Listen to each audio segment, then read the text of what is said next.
4 ways to say no as an empath or highly sensitive person.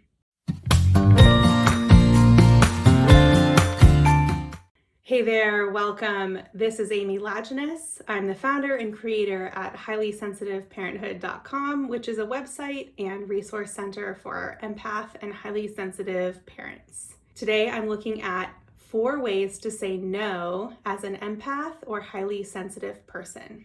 So the last couple of weeks, I've also been exploring the concept of boundary setting and saying no. We've looked at kind of why it's so hard for HSPs to say no or to set boundaries, and I've provided some really handy affirmations to help kind of build your confidence and kind of build your sense of I can do it, I'm capable, and I should be setting boundaries for those of us for whom it's a little bit difficult to do so. So today I'm looking a little bit more about specifically how to communicate that or how to set those boundaries.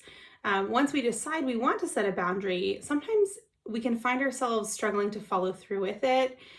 Part of that, and a big part of that, is we don't want to disappoint people. We pick up when we know that they might be upset about us saying no or setting a boundary, and that can hold us back from setting that boundary or from saying no. We want to avoid displeasing people. We want to avoid upsetting people and then feeling that upsetness in ourselves. So I have a few ideas on how to do that. The first is just a helpful strategy of practicing. So practice with a therapist, practice with a friend or a partner. You can even practice writing down what it is that you want to say before you actually say it in real life or in an email or a text. So doing that practicing can really help you gain clarity on what it is you want to communicate, and it can help you feel more firm and strong in communicating that boundary or that no, so that you don't stumble over your words, you don't feel the need to backtrack or qualify your statement. So just kind of practicing. That's the number one tip I have for you.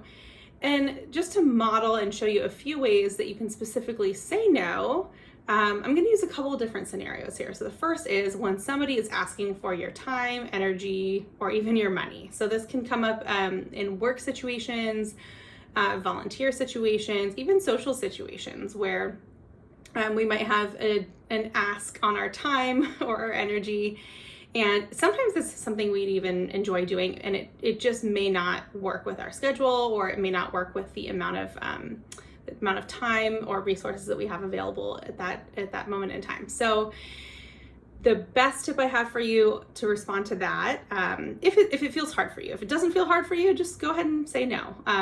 But if it does feel hard for you to set that boundary or say no, a great response is simply saying, "Let me think on that, and I'll let you know." Or a variation of that is, "Let me check my schedule and I'll get back to you."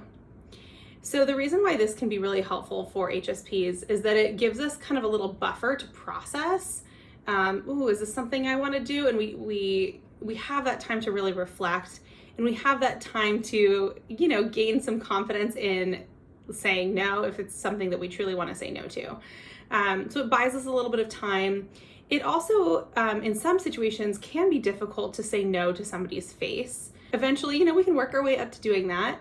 But for whatever reason, if it's hard for you to look into someone's eyes and say, "Sorry, I can't do that," it's okay to say, "Let me think on that and let you know." And then, a day or two later, shoot them a text or an email, or say to them in person, "I looked at my schedule, or I've reflected on it, and I don't think I'm able to do this right now." So buying yourself a little more time. The other skill, or the other kind of tip I have for you here, is just saying, "I'm so sorry, I'm not able to commit to that right now." So in many cases, you don't even owe them any other explanation other than that. Maybe you have room in your schedule, but that room is kind of your downtime. It's your time to rest or to do a creative practice or something that nourishes you. So even if you have that space in your schedule, you don't owe it to somebody else to fill it with whatever they're asking you to do. So it's okay to be a little more direct. I'm so sorry, I'm not able to commit to that right now. Thank you for asking. Best of luck.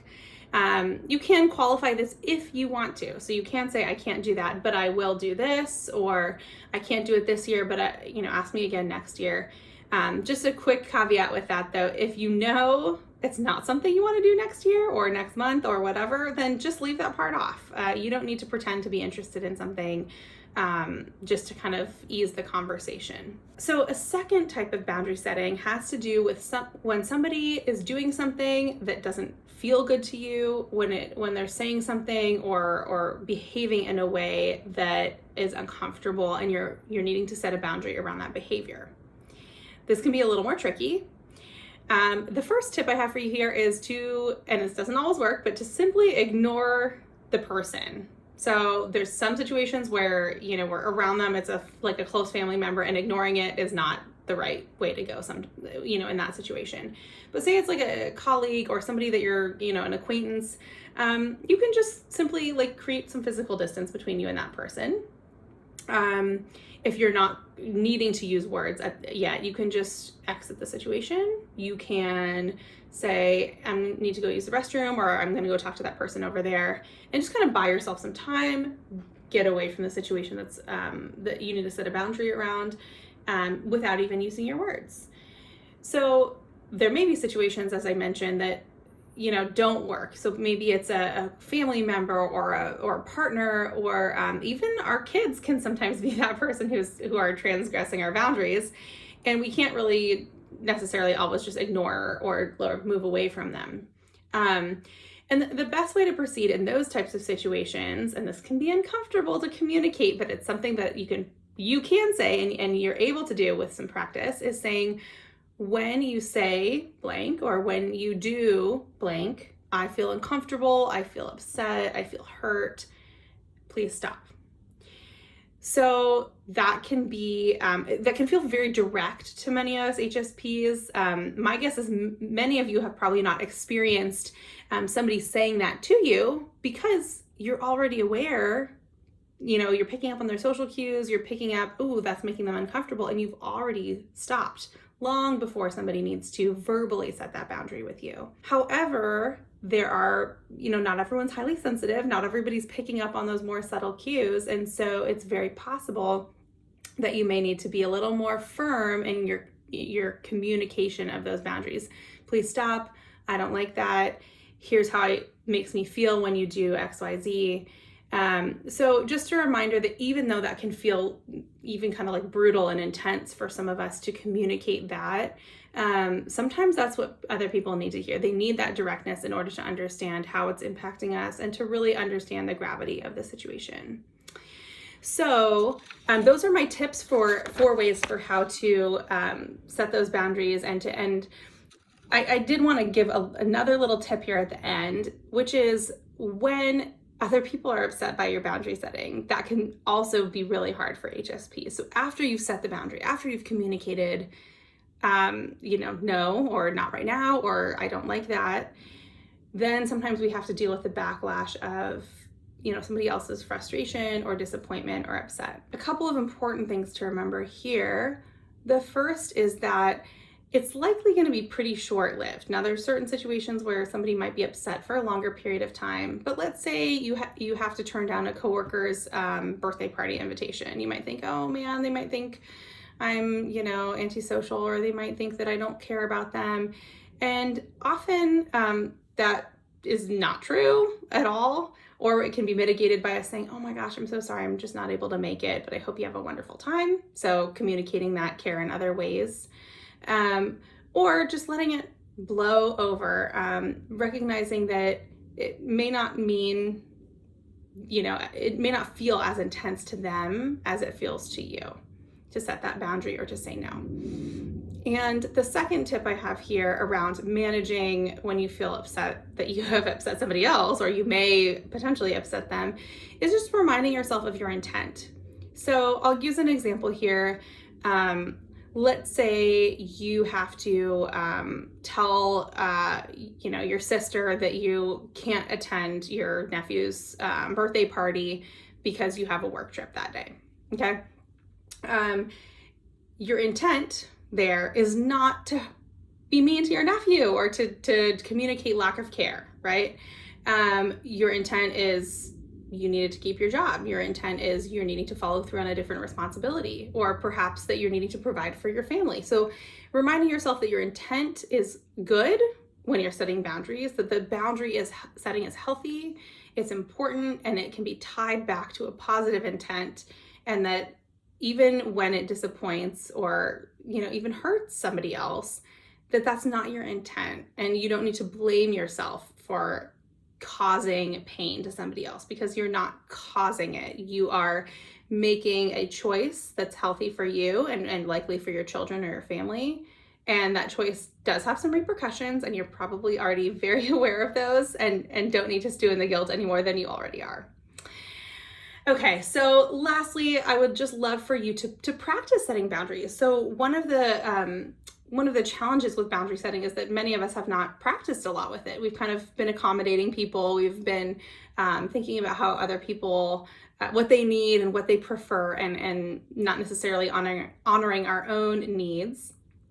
So the best way to learn how to do it is just to do it and to do more of it. And it can be helpful to start small. So for example, this may sound very silly, but you may be one of those people who's always like, yeah, I don't really care what we do. It's fine. We can go to this restaurant or that restaurant.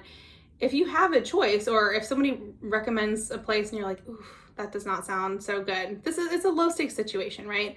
You can say, ooh, I'm not sure. That doesn't sound so good to me. At a time when normally you might kind of just take a step back. So starting with really small, really easy situations where you are able to assert your opinion, to communicate your needs, to communicate your boundaries.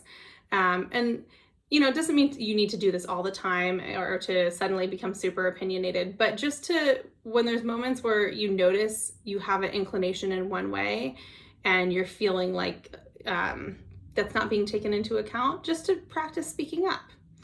And the more you do that, the more you will learn to recognize your own desires, your own boundaries, and to be able to set those in more and more significant situations. All right, so this video and podcast wraps up my section on setting boundaries. There's 2 other videos, as I mentioned, 2 other blogs and podcasts on the topic of setting boundaries.